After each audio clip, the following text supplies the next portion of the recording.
Então, hoje, dia 13 de abril de 2014, nível da Marta. Não se esqueça de dar um abraço na Marta. Dia 8 foi do seu Amâncio. E vamos orar? Paizinho amado, querido, em nome de Jesus, muito obrigado por estarmos juntos aqui. Obrigado por essa manhã de domingo. Obrigado pela saúde, pela disposição, pela oportunidade. Obrigado pela tua palavra. Muito obrigado por cada irmão que já chegou, que está chegando, que vai chegar. Que possa ser uma reunião dirigida pelo teu Espírito, para que haja unção, para que haja edificação, para que não seja glorificado. E porque sem ti nada podemos fazer, que oramos em nome de Jesus. Não seja enganado. Não seja enganado. Lembrando que nós estamos estudando a lei e a graça. E a lei, que é composta por mandamentos civis. Se o seu Amâncio estivesse aqui, essa hora ele ia estar assim balbuciando. Antes de eu falar, ele fica assim, civis.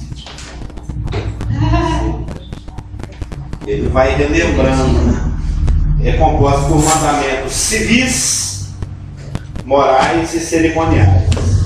Os mandamentos morais e civis, os civis tangem a vida nacional, os morais tangem a vida social e os cerimoniais tangem a vida religiosa de Israel, o culto de Israel, que, como nós vimos, já prescreveu, já caducou, já passou.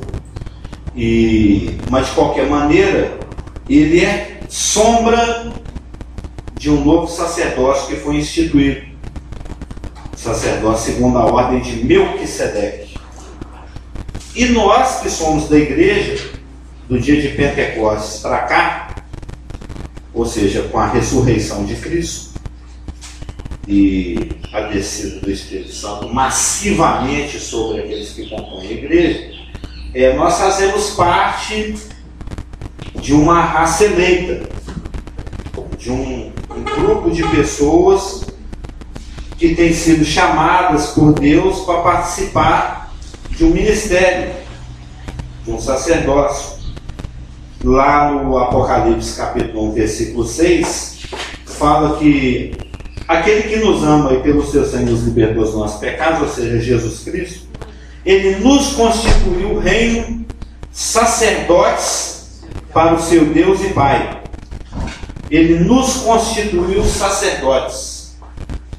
O sacerdote é aquele que intermedia entre Deus e os homens, e o homem e Deus. O profeta, ele fala da parte de Deus para os homens. E o sacerdote, ele fala da parte dos homens para Deus. Ou seja, ele faz a intercessão, ele faz a conexão, ele é o médium. Ele intermedia. Ele apresenta serviços em favor de. E o sacerdote da ordem de Arão, os levitas, o Arão era descendente de Levi, o quarto filho de Jacó, de Israel. E essa tribo de Levi foi escolhida diretamente por Deus para ser uma tribo sacerdotal. As outras 11 tribos teriam heranças, teriam pomares, teriam rebanhos, mas a tribo de Levi, ela foi separada, ela era diferente. Falou, eu quero essa tribo para me prestar serviço. Na realidade, toda a nação de Israel, de acordo com Êxodo 19:5, é que teria essa função. Mas Deus depois, na sua progressividade, em vez de usar as 12 tribos, ela usa somente a tribo de Levi.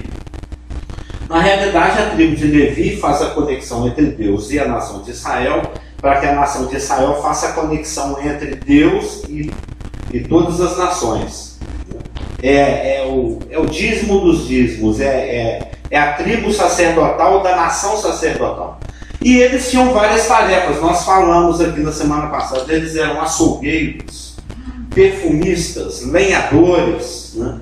Eles queimavam as ofertas, destrinchava os bens, tinha toda uma prescrição de serviço, que inclusive está detalhada no livro de Levítico, que vem de Levi, que é o manual do sacerdote. O sacerdote tinha um manual de instruções de como, quando, de que jeito ele faria as coisas. Mas nós temos visto já nas 2 últimas semanas que quando Cristo morreu, e ele falou que Tetelestai, a obra está completa, a obra está consumada, o véu se rasgou. Nós vamos ver isso com mais detalhes na semana que vem. Ou seja, que é o assunto que nós já citamos também do livro de Hebreus. Aquilo passou, aquilo caducou, aquilo que era só uma sombra, um tipo, uma parábola, algo que apontava para algo superior e excelente, passou. Se passou, nós agora estamos em algo melhor, superior, mais excelente. Algo que foi inaugurado com a ressurreição de Cristo. O novo sacerdócio. Não segundo a ordem levítica, mas segundo a ordem de Melquisedeque, que também nós vamos ver na semana que vem, dura para sempre. Na semana que vem nós vamos ver quais são os atributos do nosso sacerdócio. O que nós, como sacerdotes de uma nova ordem sacerdotal, que é segundo a ordem de Melquisedeque, não segundo a de Levi, que já passou, temos que fazer. Ele é o sumo sacerdote. Hebreus fala isso em 8 ou 10 lugares. Nós somos os sacerdotes. Apocalipse 1:6 e 2 Pedro, 1 Pedro 2:9, se não me engano. 1 Pedro 2:9. Diz que nós somos sacerdotes. E o nosso sacerdócio, ele é superior. Hebreus fala isso. Ele é mais excelente. Na realidade, aquele sacerdócio do Velho Testamento, com aquele serviço, com aquele templo, muita gente aplaude, muita gente acha que é importante, e era importante realmente. Mas não seja enganado, Satanás quer que nós pensemos que o nosso sacerdócio, na realidade, ele é de menor valor. Que ele eu até usei essa palavra semana passada, que ele é pífio. Que as ações da igreja, na realidade, elas são assim, coisa pequena, que a coisa, porque nós estamos mergulhados dentro de uma cultura,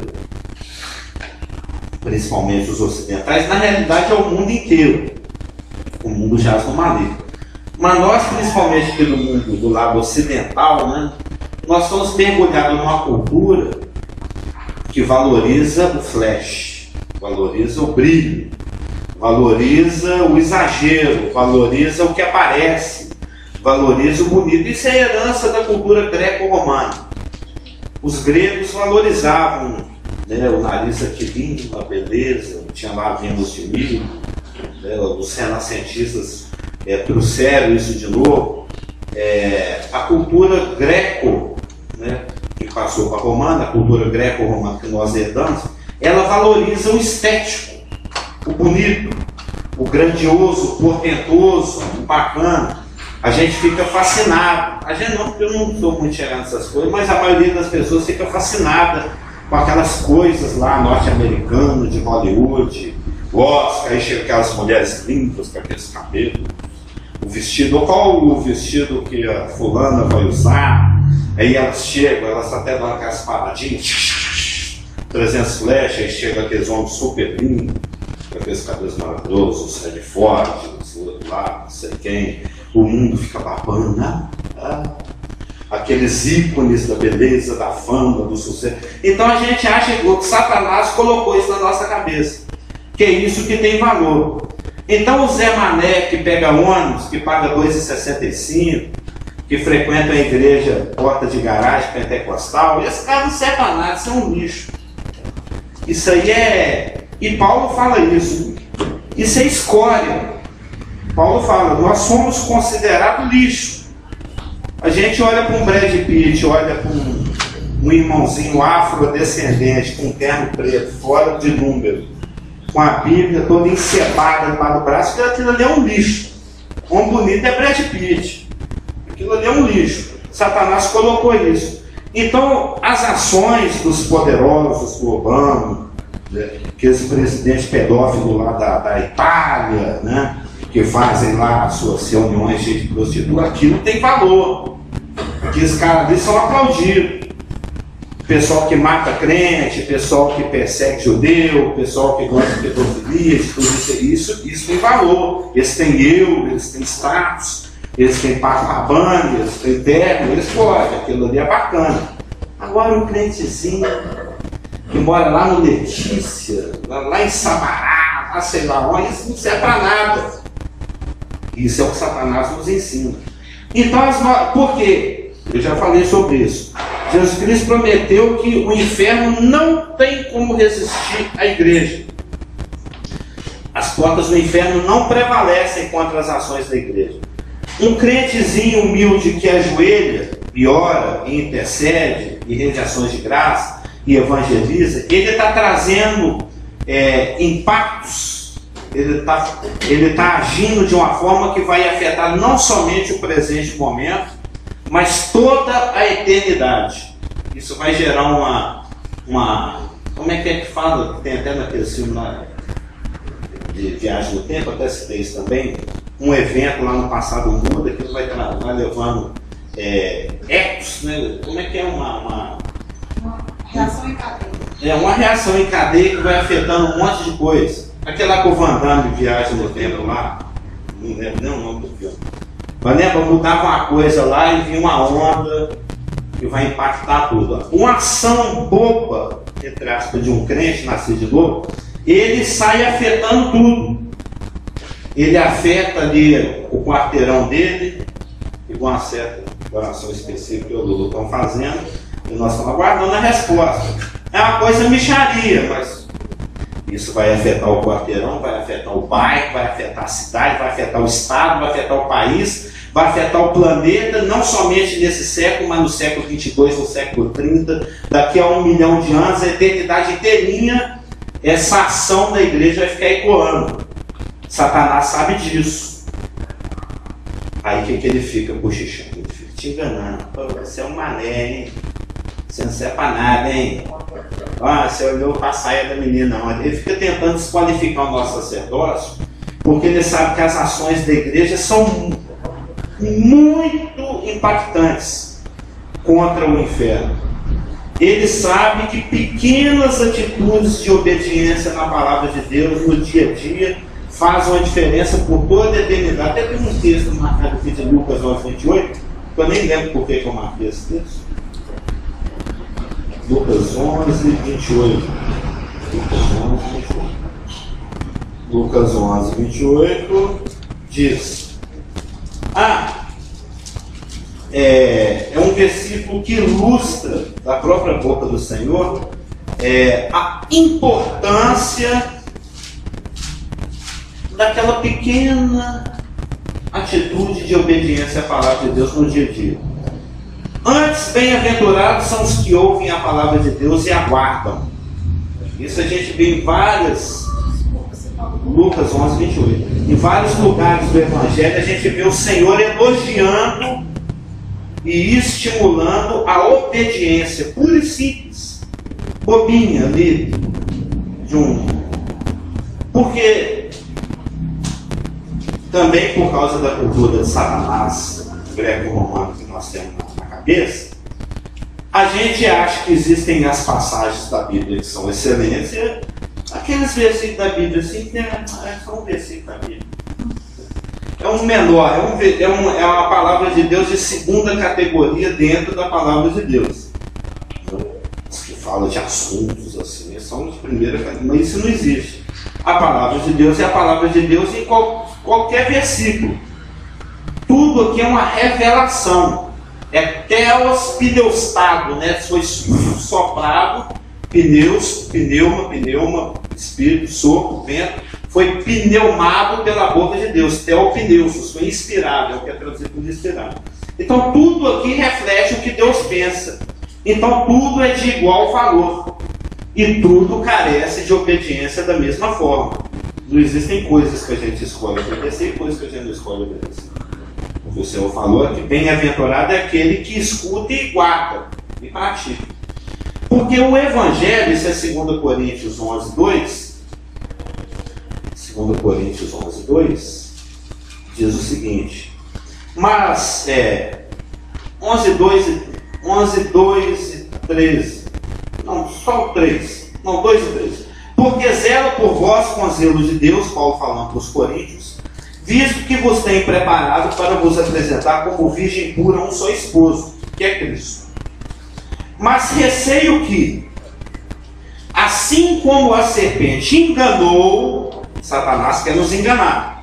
Ele quer nos fazer crer que o nosso ministério é pífio, né? Que assim como a serpente enganou Eva com a sua astúcia, assim também seja corrompida a vossa mente e se aparte da simplicidade e pureza devidas a Cristo. Ou seja, Satanás quer nos enganar, Satanás quer enganar a igreja, para que a igreja pense que a coisa para valer, ela tem que ser complexa, ela tem que ser elaborada. Quando você vai nas religiões satânicas, quando você sai do Evangelho, ou seja, o Paulo está falando aqui, é que o Evangelho é uma coisa simples e pura. O Evangelho é uma coisa que não é complicada. Quando você vai para as coisas de Satanás, as coisas de Satanás, vamos usar os antônimos, né? Se o Evangelho é simples e puro, as coisas de Satanás são complexas e sujas. É o contrário de simples e puro. Quando você vai nas coisas de Satanás, sempre tem uma... como é que fala?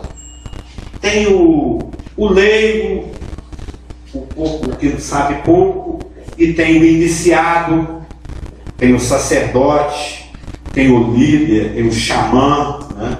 Eu cheguei a ter... Teve uma época que eu tinha contato com o pessoal que gosta de uma coisa, como é que chama? Wicca.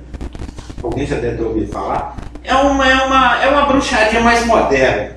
É uma forma de bruxaria com as palavras e uns desenhos mais de mangá, mais bonitinho, né? Mais adaptado para essa geração, que Satanás vai adaptando a desgraça dele para cada geração, né? Eu até particularmente penso que a cada 26 anos ele muda a fórmula. Isso já é fruto de um outro estudo.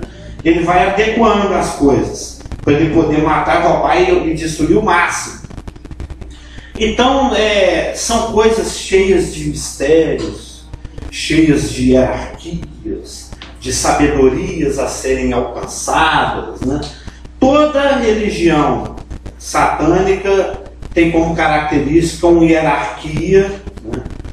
O fiel e aquele outro lá de batina, né? Por exemplo. Alguém que tem que se qualificar, que tem que atingir um novo nível, um nível mais elevado, sempre é uma coisa muito complexa, sempre é uma coisa muito misteriosa.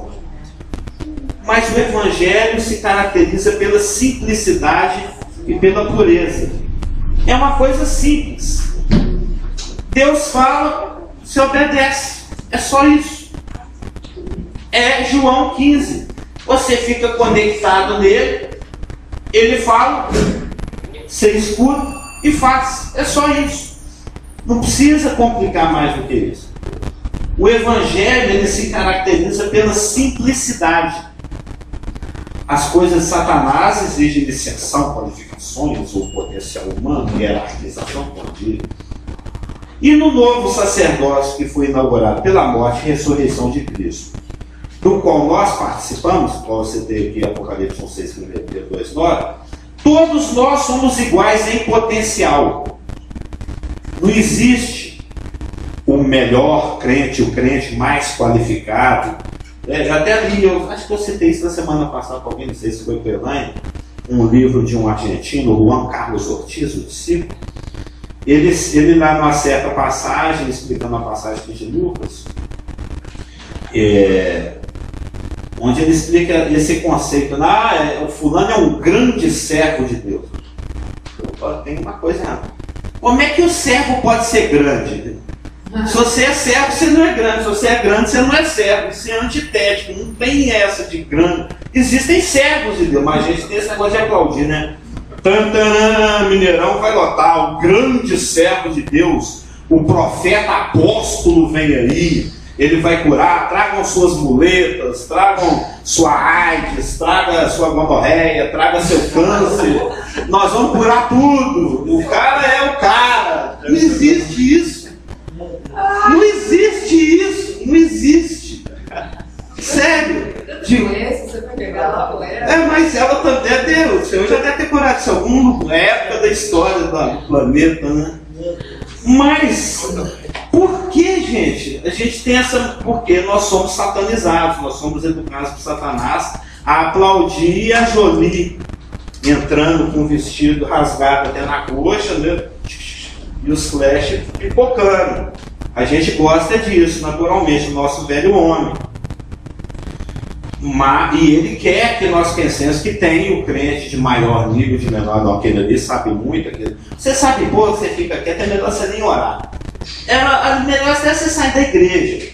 Porque você não é tão bom quanto aquele, você não tem aquele dom, você não toca baixo igual o Rafa, né? Eu estou usando o exemplo do Cliff, que o Cliff falou que ficava olhando. O Cliff é maduro, ele fala, eu nunca vou tocar baixo daquele jeito, eu sei qual é que é a minha. A minha não é isso aí. Apesar que ele admira. Então, na nova aliança, no sacerdócio do qual nós participamos, todos nós somos iguais em potencial. Tudo que ele precisa é de disponibilidade. A única exigência é que você tenha comunhão com ele e simplesmente, puramente, de uma maneira pura e simples, obedeça. Ele só precisa de disposição e disponibilidade. Até já que eu estou perto aqui, não, vou em João primeiro. João 15. Tudo que ele precisa é de disposição e disponibilidade. João 15, 2. De 2 a 5. Não, vamos ler 1, né? Eu sou a videira verdadeira e meu pai é o agricultor. Todo ramo que estando, grifo secundário, no meu caso do Rafa ali, é o giz de cera verde. Quando é grifo primário é giz de cera amarelo, né? Todo ramo que estando, verdinho, em mim, não der fruto, ele o corta, o agricultor pai. E todo que dá fruto, limpa, amarelinho, para que produza mais fruto ainda. Ou seja, para você produzir fruto, você tem que estar, estando em mim. Aí permanecei, o permanecei é equivalente ao estando em mim, e eu permanecerei em vós. Ou seja, cabe como iniciativa nossa querer estar nele, permanecer nele, para que ele permaneça em nós. Nós não estamos falando de habitação do Espírito Santo e nem de salvação ou não salvação. Aqui ele está falando para a gente que é salvo. Você já é galho de videira. Ele não está falando. O que ele está falando aqui é de comunhão, de disposição, de disponibilidade, de obediência, de querer produzir fruto. Nós estamos falando, o assunto de João 15 é bimá, é galardão, é produção de fruto. É aquele versículo lá de 1 Coríntios 15, 58. Sede firmes e constantes, sempre abundantes na obra do Senhor. É o crente que caiu a ficha. Que ele sabe que o trabalho dele não é vão. E ele não cai no lero-lero, astuto de Satanás que enganou a Eva, de que você não é nada, que você é pouco, que você é pífio, que o seu serviço, em vista de tanta coisa maravilhosa e cristã que tem por aí, é nada. Ele sabe do impacto que as ações dele em Cristo causam no inferno e no planeta e na eternidade, e ele age. Ele está acordado, é o crente que caiu a ficha. Ele permanece em mim, eu permanecerei em vós. Como não pode o ramo produzir fruto de si mesmo, se não permanecer na videira, assim nem vós o podeis dar, se não permanecerdes em mim. Eu sou a videira, vós os ramos. Quem permanece em mim e eu nele, esse dá muito fruto. Você permanecer nele, ele permanece em você, você dá muito fruto. porque sem mim nada podeis fazer. Está em um versículo que a gente não acredita nele.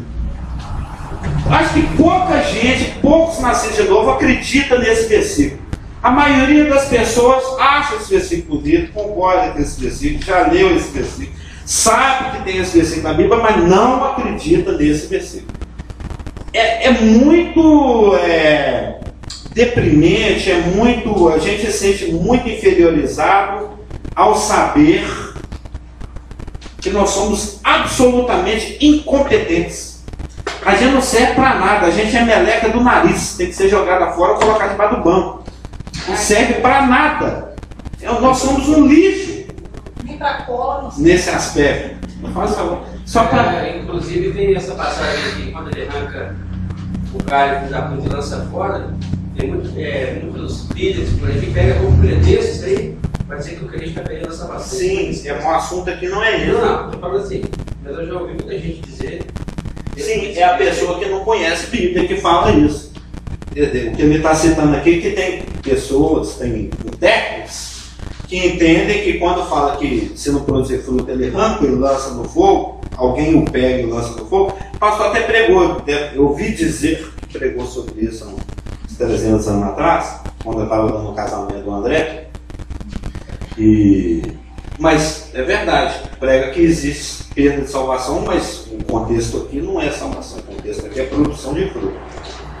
Então a gente tem que acreditar nesse versículo. E também tem o 14. Vós sois meus amigos se fazeis o que eu vos mando. Aqui nós não estamos falando de filiação, nós não estamos falando de salvação. Ele não está falando, vós sereis meus filhos. Ele está falando de amizade. Vós sois meus amigos se fazeis o que eu vos mando. O crer em Cristo para a salvação é uma história. O obedecer a Cristo para a produção de fruto é uma questão de camaradagem, é uma questão de amizade. Você deve ter amigos na escola, em algum lugar.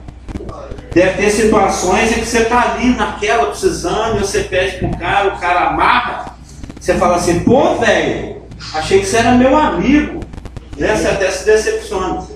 Cristo não é o fato, Cristo ele fala aí, velho. No nosso caso, uns tem mais, outros menos, mas nós somos velhos. Ele não fez 56, não, que fez 56 foi um rapaz ali. Não, é 54, né? Eu falo assim, aí, velho, evangeliza, né? Não, você não é meu amigo. É questão de amizade, de camaradagem, de gratidão. Ele tem uma mania minha chata. Ele mata todo mundo, ele envelhece todo mundo. Eu vou te contar, viu? Ué, é normal, não? Não você aguenta, né? Só pela graça de Não Deus. falava que é a caixinha do mar. Todo dia ele mata um, ele envelhece outro. Daqui um dia falou que a massa já era bem vovozinha, né? Não pode ser. É quase. Tá a caminho. Vamos falar nisso, cadê o pretendente? Vai demorar. Né? Pode ser, o que vem? Bom, essa luz desse João capítulo 15, como você falou, a luz de 1 João, eu acho que esse João 15 com 1 João, eles realmente estão tratando a mesma coisa, assim, da canonia, né, da comunhão, né? Da comunhão que traz como consequência a administração direcionada pelo Espírito. Exato. Junto com É a economia. interessante porque a ênfase ali de permanecer em mim ou permanecer em vós, nós sabemos que Ele nunca vai nos abandonar, nunca nos deixará só. E a ênfase aqui do permanecer no grego é agarra a mim e não me salta de jeito nenhum. Ele manter junto comigo. Né? E o que acontece? Muitas vezes a gente, como você falou, ficamos desanimados na fé e tudo. Mas o fato é que, Enganado. o fato é que Ele continua permanecendo sempre em nós. E ali, o versículo que você citou também de João, capítulo 15, versículo 6. Se alguém permanecer em mim, será lançado fora a semelhança do ramo e secará. E o apanha e lança no fogo e queima. Né, que o Geraldo falou ali sobre, é usado no meio evangélico para falar que o crente perde a salvação. Não está falando, primeiro, número 1, não está falando de salvação. Número 2, Esse versículo, à luz de 1 Coríntios capítulo 5, traz um entendimento mais profundo. Porque 1 Coríntios capítulo 5, versículo 1 até 10, ali um jovem da primeira igreja, lá da igreja de Corinto, ele estava tendo relação sexual com sua própria madrasta. E a igreja toda sabia. E Paulo escreveu isso, né? Então, e Paulo dá uma sentença ali, ele julga. Diz, nossa, esse rapaz que tamanho infame está cometendo, pegue-o, a semelhança do ramo, né? E lança no fogo, no mundo, para que Satanás acabe com seu corpo, para que seu espírito seja salvo no dia do Senhor. Então aquele jovem não tinha perdido a salvação. Ele estava sem comunhão com Deus. Ele estava desviado. E muitos jovens da igreja de Coríntios estavam desviando. E Paulo dá uma ênfase, especialmente na ceia, no capítulo 11. E esse jovem de 1 Coríntios 5, lá no final do capítulo do 1 Coríntios, ele restaura a sua comunhão com Deus. Então, o apanho, Paulo, olha, eu não estou presente, mas eu dou minha sentença. Que a liderança pega tal jovem que tamanho não negou, praticou, e o lança no mundo. Eles, os homens que lançam. Senão vai virar moda, né? Porque no contexto você fala que é um pouquinho de fermento e levanta toda a massa. Vai virar mania. Aí lança ao mundo para que Satanás acabe. E você sabe quando um crente desviado, às vezes Deus tem muita graça, muita misericórdia e preserva um tempo para restaurar a comunhão da pessoa, mas alguns continuam com cabeça dura e tudo, e Deus fala, filho, você está me envergonhando, vem para cá. E Paulo fala que muitos jovens estavam morrendo, foram ter com o Senhor pelo fato de continuar no mundão. Então o fato é que a casa de comunhão, o crente não perde salvação, traz de comunhão. Nós precisamos ter muito cuidado quando nós abrimos a palavra, porque tem tantas doutrinas erradas no meio evangélico e doutrinas. Eu estava falando com alguém essa semana, não sei quem, que sobre uma verdade, uma mentira falada várias vezes se torna uma verdade. E a Ilane citou um homem de cabelo branco, um pastor, falando uma heresia. Literalmente uma heresia ao vivo na televisão. Quem criou essa teoria foi o ministro da propaganda do Hitler, o Goebbels. E numa grande igreja de 60 mil membros falando heresia. Um homem de cabelo branco, agora imagina esse homem. Nós não podemos julgá-lo, mas pela sua vida, ele acreditou nisso quando era jovem e continua ensinando uma coisa que está em contradição com a palavra de Deus. Então, a Bíblia fala, João 5,15, juntamente com 1 João, trata de comunhão com Deus. Comunhão. E 1 João fala, se confessar seus pecados, ele é fiel para vos perdoar e restaurar sua comunhão com Deus. Então, não está falando de perda de salvação. E também, se você falar que nós somos enxertados, né? Então, ele está falando de árvore de bênção ali, de bênção. Então, a gente tem o cuidado de o que nós escutamos, que nós vemos, tem de estar de conformidade com a palavra de Deus, com o seu contexto, para não acreditar numa heresia, né? Então, tem que ser bereano. Tem que ser bereano. Aproveitando o gancho aqui, Você fala que é inimigo do Peter Pan? Então, eu até vai sair um pouco dos lances, mas eu acho que está dentro assim mesmo. Eu essa semana me deparando com algumas coisas diferentes e eu acho que todo mundo aqui já ouviu falar do Flávio José, inclusive É o historiador famosé. Segundo o que está escrito, era fariseu. Ele era contemporâneo de Cristo. Né? Eu ontem tive a oportunidade de baixar uma PDF de Hebreus, são um livro dessa grossura, e lendo, aí ele começa a vir as grandes perguntas, porque ele vem narrando pontualmente de Gênesis 1 até a época da destruição de Jerusalém. Que ele presenciou no ano 70. E aí começa, porque ele começa desde Gênesis 1 e a narração dele, com respeito ao que está escrito, é bem diferente do que a gente tem acesso, que é essa Bíblia. Lembrando que ele nem nasceu de novo era, né? Ele era só um judeu. Bom, eu fiquei. Ele não era um apologista cristão, né? Com o tempo ele acabou aceitando. Mas você sabe da história que ele não era nascido de novo.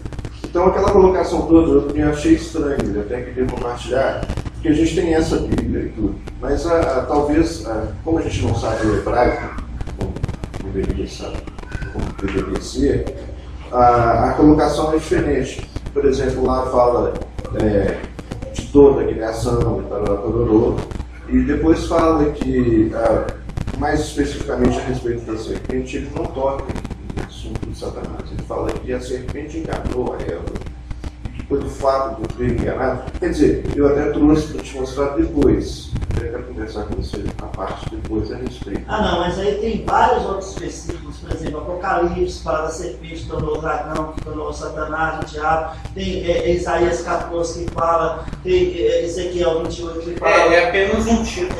Porque eu fiquei até imaginando isso, porque vai até só a época da destruição. Imagina quando ele fala de Paulo, por exemplo, que lá tem livros que ele fala especificamente de Paulo, a sua vida, então são questões que eu estou colocando porque você já deve ter tido acesso, naturalmente, a essa literatura. Sim. Então, eu uso como consulta. É evidente que não está, mas depois a gente vai conversar, se você quiser comentar alguma coisa a respeito, porque está totalmente diferente. Eu uso esse tipo de informação para consulta. Sim. Mas tem que saber peneirar. Porque você, quando fala de tradução, essa Essa é a palavra que não é? Às vezes ele falou assim como versão. Eu achei muito interessante que você falou essa questão do grande, certo? Porque que a gente fala isso é uma forma de expressão, mas na verdade, agora caiu a ficha sobre essa questão. Mas, Pastor Stevens... reflexo uma mentalidade. Pastor Stevens, ele falava muito sobre saber e conhecer o nosso lugar no corpo de Cristo. Você está falando como Satanás pode nos levar a esse engano, né, de achar que a gente não tem valor, como também de achar que tem valor demais. Dos dois lados, né? De qualquer maneira, você está enganado, né? E isso mostra que não conhecer o seu lugar no corpo de Cristo. Exatamente. Nem tem tanto valor a ponto de você ser insubstituível, porque Satanás leva para esse lado também, como não ter valor nenhum de, eu não faço nada na igreja. Não é isso. Você tem que conhecer que só o fato de estar aqui, você tem o seu lugar no corpo, você é importante. Então eu acho interessante. Porque na realidade é a única condição para que se participe da ceia. É ter discernimento do corpo, é ter esse discernimento. Eu não sou mais nem menos que ninguém, eu sou simplesmente uma célula, como todas as células o são do mesmo corpo. E esse achar que, por exemplo, que tem valor demais, esse é um grande perigo. É um grande perigo, porque quando a pessoa acha que tem pouco valor, é mais fácil trabalhar com ela. Mas quando a pessoa se acha acima, aí é complicado. E aí muitas vezes acaba contaminando outros. Todo tipo de coisa assim é contaminante, né? É fermentante. Então a vontade de Deus para nós, ela é simples. Ela é composta de coisas simples, de coisas humildes e de coisas triviais. O nosso antigo pastor, inclusive, alguém aqui vai lembrar, ele nos falou várias vezes que para o nascido de novo, não existe distinção, não existe separação entre o que é sagrado, eu lembrei a palavra, e secular. Lembra? Eu fiquei um dia inteiro tentando que aquela palavra mundana, gostei de lembrar, secular. Não existe as coisas sagradas e as coisas seculares do nascido de novo. Não existe as coisas da igreja e as coisas minhas coisas, as coisas da minha família, as coisas do meu dia a dia. Tudo faz parte de um único sacerdócio, de uma única linha de ação de obediência. Na realidade, o Clésio até que me ensinou muito a respeito disso, porque isso fede muito. Quando a pessoa age e vive de uma forma a fazer distinção entre o sagrado e o secular, isso é o que caracteriza a pessoa religiosa. durante a semana, no seu dia a dia, no seu trabalho, nas coisas que ele acha que é capaz de fazer. Aqui Cristo não precisa participar, porque não é sem mim nada poder fazer. Sem ele, algumas coisas eu não posso fazer. Aqui eu domino, aqui eu tenho a mãe, aqui eu consigo fazer. Mas na igreja, aí ele veste o sorriso. Ele veste o sorriso de crente, ele veste o sorriso de pastor, ele veste o sorriso de ovelha, né? de ministro. Ou seja, ele tem uma caracterização, uma religiosidade, um modus de apresentar numa circunstância, e outra. Isso chama religiosidade. Mas o que Deus quer é uma vida pura e simples de obediência, fazendo parte de um sacerdócio que abrange todos os aspectos da nossa vida. E da mesma forma como Deus se caracteriza pela humildade, isso a gente vê abundantemente na Bíblia, Ele quer que as nossas vidas também sejam caracterizadas pela humildade. Alguns versículos que falam da humildade de Deus, né? Salmo 51:17 diz: sacrifícios agradáveis a Deus são o espírito quebrantado, o coração compungido e contrito, o qual Deus não despreza. São versículos que eu vou citar aqui que falam de como Deus é. Você lembra que, acho que foi na semana passada, na semana retrasada, eu falei que Deus age na miúda. Alguém até riu. Deus age na miúda. Esse foi o Salmo 51:17. Deus age na miúda, ele vai usando a mulinha do Balaão, ele vai usando o casamento, que é quase a mesma coisa, ele vai usando lá o eunuco que tirou Jeremias da cisterna, ele vai usando um monte de pescador analfabeto, e o mundo de olho na Jolie. A Jolie e o Brad Pitt. E os fuleiros passando batido, né?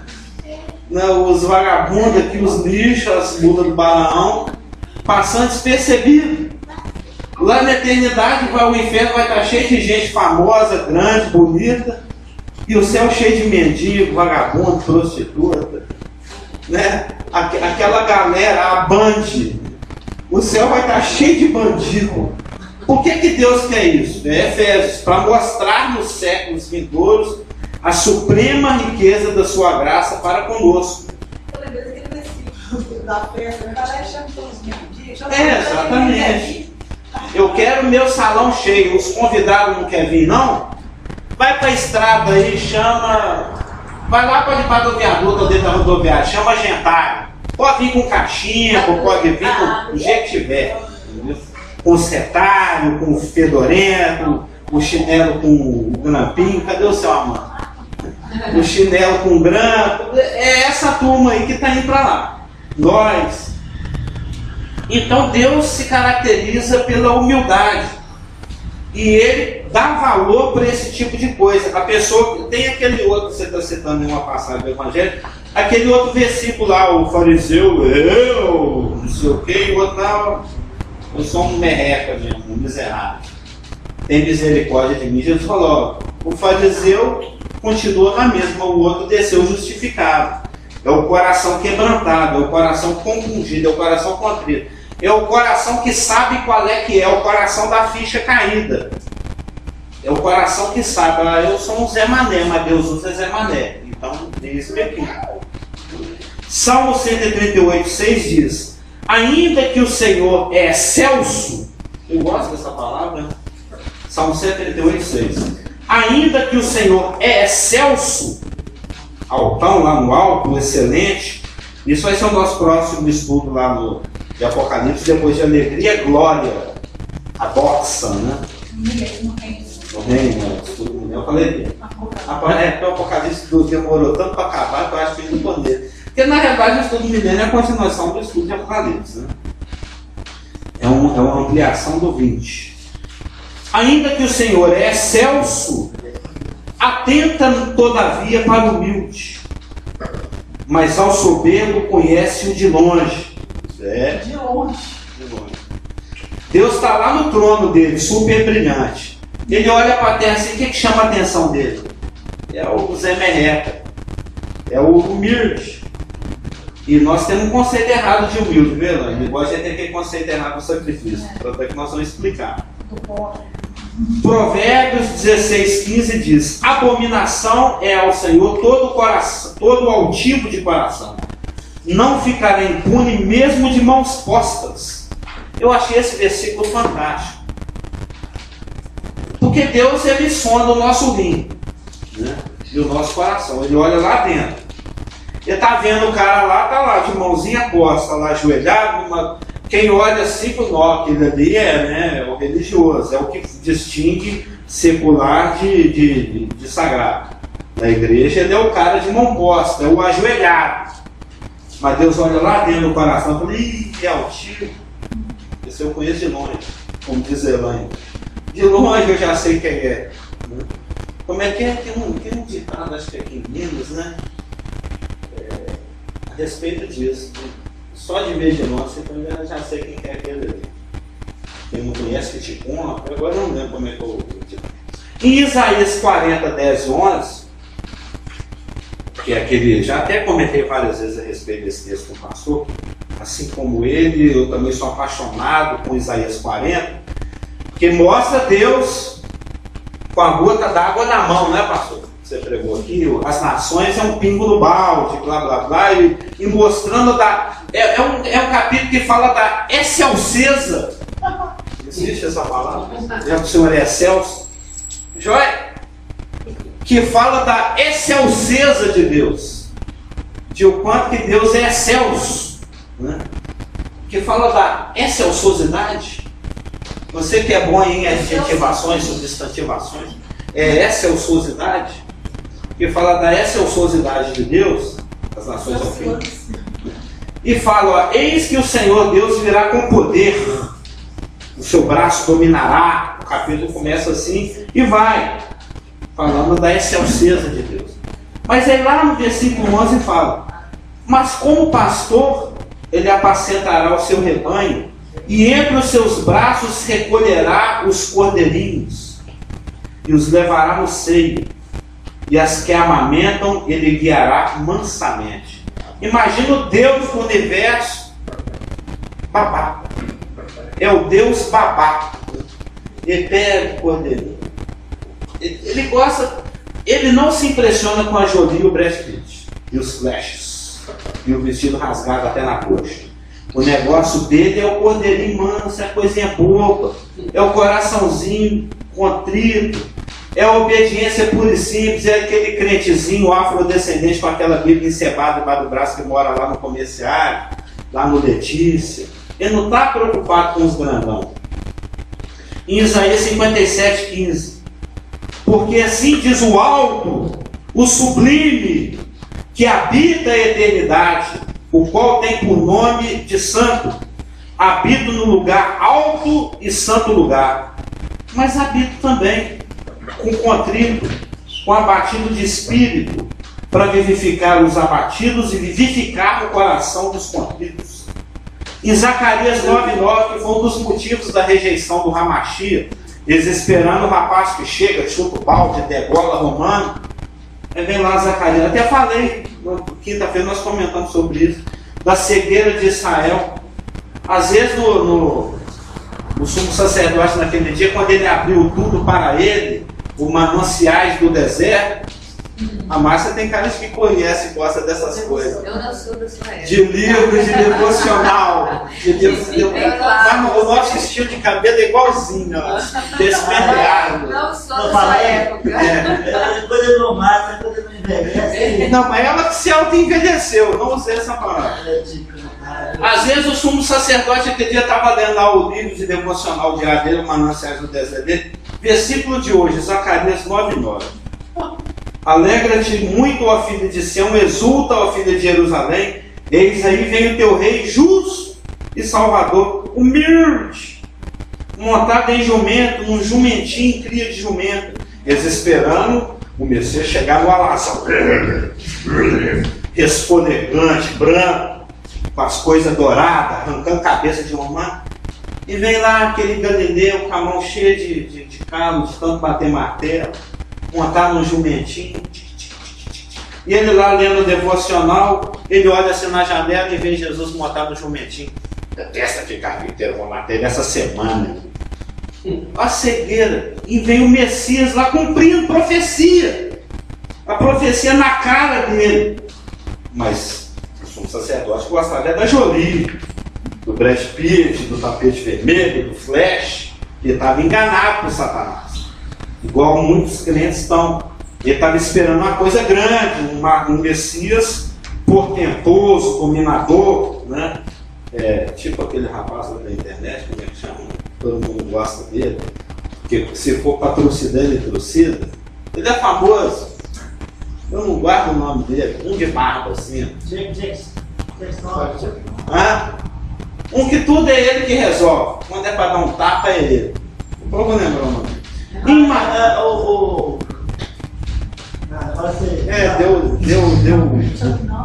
É o Chuck Norris. Braddock. Eles queriam o Messias Chuck Norris, né? E não é tudo quem resolve o Chuck Norris na internet, tudo é ele. Agora é o pastor Chuck Norris. É pastor. Ah, é? Bom. É pastor. Mais um lá em cima, mais um vagabundo. Mateus 11, 25 e 27.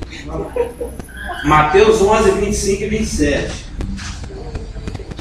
Jesus tinha acabado de ser chamado de enviado por Satã. Ele fala, ó, seu poder é de Beelzebul. E isso pela liderança que conhecia o Zacarias 9, o Isaías 50, que conhecia a Bíblia hebraica da frente para trás, porque de trás para frente eles já conhecem, que é o jeito normal deles escrever. Né? Eles conhecem a Bíblia da frente para trás. Né? E aí em Mateus 11, 25 e 27, ele exclama, né?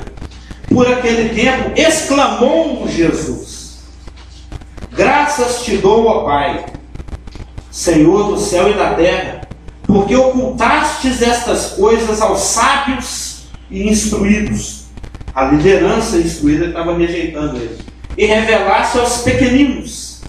Sim, ó Pai, porque assim foi do teu agrado. Tudo me foi entregue por meu Pai. Ninguém conhece o Filho senão o Pai.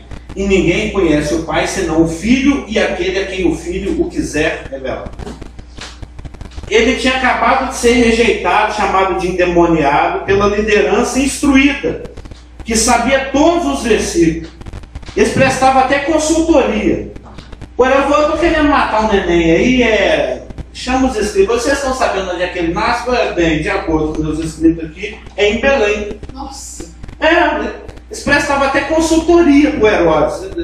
Eles sabiam isso aqui de cor salteado. Eles acompanhavam dia a dia os acontecimentos para ver se as coisas já estavam acontecendo de acordo com o programa escatológico de Deus para Israel. Eles estavam atentos. A gente já chegou a essa constatação no nosso estudo do Apocalipse, milênios, né? Que por mais inferior na escala social que se fosse lá em Israel, existia um nível de conhecimento das Escrituras. Você lembra que um dia a gente percebeu isso? Não tinha judeu que não soubesse alguma coisa de Escritura. Alguns sabiam mais, os líderes, mas qualquer um do povo sabia alguma coisa de Bíblia, porque fazia parte da educação deles. O pastor apontou, mas agora só para fechar essa informação do Mateus 11, 25, ele falou, olha, o Senhor ocultou essas coisas dos sábios, dos poderosos, dos instruídos, daqueles que a gente bate palma, né? Os grandão, e revelou para os pequeninos. Quem são os pequeninos? Quem é que estava acompanhando Jesus? Os pescadores, as meretrizes, os inferiorizados na sociedade. Quando a gente encontra esse termo nas Escrituras, o pequenino, não está falando do Nelson Ned, que tem 1,40 m, 1,45 m. Não está falando de criança, não está falando do Filipinho. Não está falando de gente pequena. Que a gente pensa que os pequenos, está falando de criança, está falando de gente de baixa estatura. Pequenino nas Escrituras, ele tem uma conotação social. Pequenino é uma questão de status social. Quando ele usa o termo pequenino, ele está falando daquele que não tem exuberância social, que não tem destaque social, daquele que é discriminado, perseguido, o segregado, a ralé. Ele está falando daquele que não tem destaque na sociedade, é o pequenino. Tanto é que quando você vai em Apocalipse, outros lugares onde esse termo aparece, né? Apocalipse 6,16, lá com a abertura do sexto selo, o efeito é o terremoto e coisa e tal, e o pessoal se escondeu debaixo dos rochedos para poder se esconder da face do Cordeiro.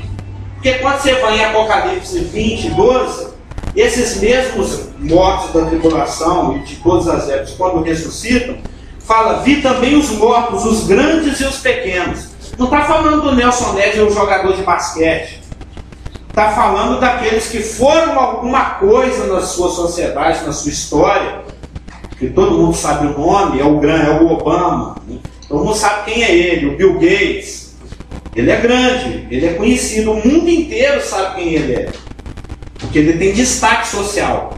Mas você conhece a Maria que está fumando crack ali debaixo do viaduto agora? Não, ninguém sabe, se morrer ninguém nota.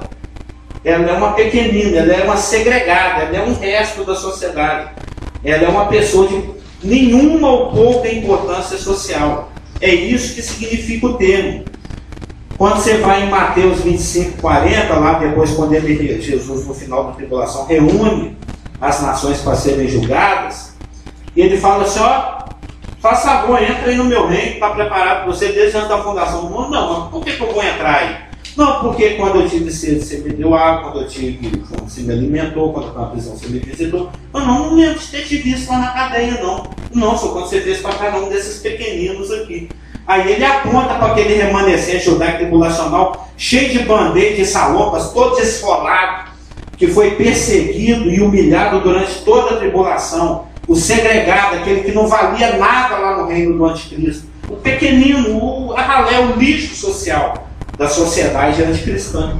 E só para comentar com esses dois exemplos, do Bill Gates da Maria que está debaixo da ponte, é que o que Deus está olhando é o coração, e aquilo que você falou dos ramos, e sem mim nada podeis fazer, quem tem esse sentimento e essa dependência total de Deus, né, que é o humilde. Porque tem pessoas que, embora estejam numa situação de embaixo da ponte, têm um coração mais altivo do que o outro, que é mais humilde. Porque isso é muito relativo. A gente não pode ir pelo oi. Por isso que a gente tem que ser guiado pelo Espírito. Então isso é só para dar o toque para os irmãos. Você acha essa palavra pequenino nas Escrituras, está falando de uma questão de status social. E Deus curte. Ele vai lá no Facebook aberto, lá ele curte. Ele põe o dedinho naquele que sabe qual é de que é. Falou, eu sei qual que é. Não sou nada, mas gente, eu posso ser tudo. Amém? Semana que vem continuaremos esse assunto, que é muito interessante. Amém? Podemos orar? Que já está quase na hora de acabar, faltou um minuto. Senhor Deus, em nome de Jesus, muito obrigado pelo teu ensino, pela tua palavra, pelo teu Espírito, pela tua iluminação. Nos